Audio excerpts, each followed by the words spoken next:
রাজু ভাই, আসসালামু আলাইকুম। কেমন আছেন আপনি? ওয়ালাইকুম আসসালাম। আলহামদুলিল্লাহ, আমি ভালো আছি। তোমার কি অবস্থা রানা? এই তো আছি আলহামদুলিল্লাহ। তা ব্যবসা কেমন চলে? মাশাল্লাহ মাশাল্লাহ, খুব ভালো চলতেছে, তুফানের মতো চলতেছে তোমাদের দোয়ায়। তা আমার কাছে আসলা, কোনো ওষুধ টষুধ লাগবে নাকি? আরে ভাই, আপনি যে কি বলেন! আমার আবার ওষুধ কিনা খাইতে হয়? আমি ডাক্তার মানুষ, আমার এই এমনিতেই তো ফ্রি ওষুধ দিতে দিতে আমার বাসাটা ভরে হাল দিছে। হমিয়া, তোমাদের ডাক্তারদের এই একটা সুবিধা। ডাক্তার হওয়া কিন্তু একটা মজার বিষয়। বিভিন্ন ওষুধ কোম্পানি তোমাদের কাছে আসবে আর তোমাদেরকে ফ্রিতে স্যাম্পল দিয়ে যাবে। তা দিয়েই তো তোমাদের চলে যায়, তোমরা আর ওষুধ কিনবে কখন? আপনি ভাই একদম ঠিক বলেছেন। যেই পরিমাণে ফ্রি ওষুধ আমাদেরকে দেয়, আর ওষুধ কিনবো কখন? আর আপনাদের দোয়াতে তো আমি বড় ডাক্তার হয়েই গেলাম। আরে মিয়া, তুমি কি কও না কও, বুঝতে বুঝতে 8 দিন হইলো তুমি মেডিকেলে ভর্তি হইলা, আর তুমি বলতেছো বড় ডাক্তার হয়ে গেছো। তুমি তো মিয়া যেই কথা কইতাছো, এটা তো পুরা সিনেমার মতো হয়ে গেল। ওই যে একটা সিনেমা আছে না, যে বাচ্চা দোলনার মধ্যে দিয়া দোলনা ধাক্কা দিতেছে, দোলায় দোলায় বাচ্চা ঠাস করে বড় হয়ে গেল। তুমি তো মিয়া সেরকমই হইলো, যে তুমি ঠাস করে বড় ডাক্তার হয়ে গেলা। কি যে বলেন ভাই আপনি! ভালো স্টুডেন্ট হলে যা হয়, 10 দিনের পর আমার 2 দিনে কমপ্লিট হয়ে যায়। তার জন্য তো তাড়াতাড়ি হয়ে গেলাম বড় ডাক্তার। এখন তো ভাই অপারেশন যা করা লাগে সবই তো আমি করি। এই যে গতকালকে একটা অপারেশন করলাম, একজনের 2 পা মনে করেন কাইটা জায়গায় খাড়া করাই দিছি। ভালো স্টুডেন্ট হলে যা হয়।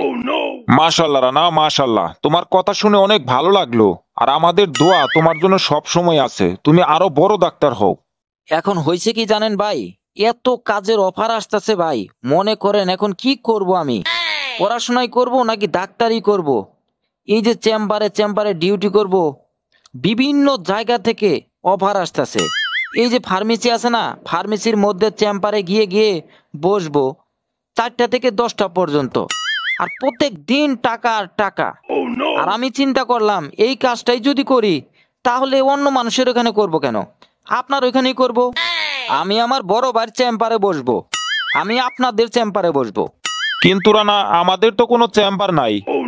ও, আপনাদের তো আবার চেম্বার নাই? আরে ভাই, চেম্বার নাই তো কি হয়েছে, চেম্বার বানাই ফেলবেন। বাইরে শুধু লিখে দিবেন বিশেষজ্ঞ ডাক্তার বসে 4টা থেকে 10টা পর্যন্ত, ভিজিট 600 টাকা, 200 টাকা আপনার, 400 টাকা আমার। বাস হয়ে গেল। এরপরে শুধু টাকা গুনতেই থাকবেন, গুনতেই থাকবেন। যদি 20টা পেশেন্ট আসে প্রতিদিন, বেশি তো হবেই, আপাতত আমরা 20টাই ধরে নিলাম। যদি 20টা পেশেন্ট প্রতিদিন আসে, 200 টাকা করে হলে কত টাকা হয় হিসাব করেন।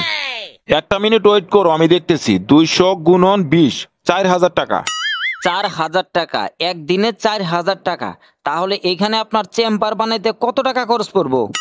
আরে মিয়া, কি কও, চেম্বার বানানো লাগবো কে? এত কষ্ট করে চেম্বার বানামো কে? ওই যে দোকানের সামনে যে খালি জায়গাটা আছে না, ছোট্ট একটা টেবিল দিয়ে বসাই দিমু আর একটা খাতা দিমু, তেরি তো পাস হয়ে গেল। দৌড় ভাই, এটা কি কথা বললেন? আমি একজন ডাক্তার, আমি কি ফেক সিলেটের দোকান দিতেছি যে একটা টেবিল বাইরে নিয়ে বসলাম?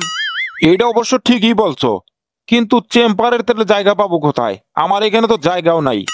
ভাই শুনেন, আপনি একটা কাজ করেন, আপনার যে ওষুধের গুডাউনটা আছে ওটা তো ওষুধে ভর্তি, ওইটা খালি করেন।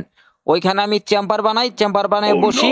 রুগী আসবে, 600 টাকা ভিজিট, 400 টাকা আমার, 200 টাকা করে আপনার। আর শুধু ওষুধ লিখবো আর ওষুধ লিখবো, আর খালি ওষুধ বেচবেন আর টাকা নেবেন, টাকায় লাল হয়ে যাবেন। সাব্বাস, এতদিনে একটা বুদ্ধির মতো বুদ্ধি দিছো। শুধু লাভ আর লাভ, ওষুধে লাভ, রুগীর থেকে লাভ।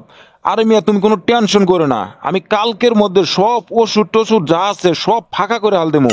রং টং কইরা পর্দা টর্দা দিয়া আমি তোমার চেম্বার বানাই দেবো। ভাই তাহলে আজকে থেকে শুরু করে দেই।